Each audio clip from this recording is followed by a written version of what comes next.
Buenas tardes, doctora. Buenas tardes, compañeros. Hoy mi nombre es José Velasco y vamos a hacer la explotación pulmonar.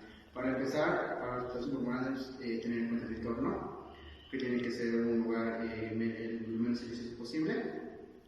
Tenemos que utilizar artefactos muy útiles, como ser un estetoscopio, y vamos a comenzar con los puntos de auscultación.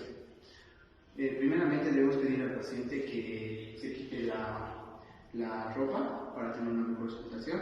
Debemos permitir al paciente que se ponga en una posición buena para la ventilación, con los codos en las rodillas y un poco agachado.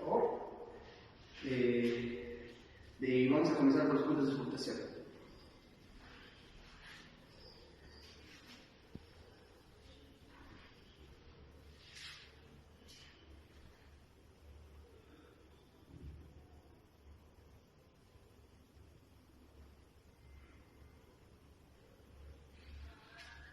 Y esos son los puntos de auscultación que van a escuchar ahora.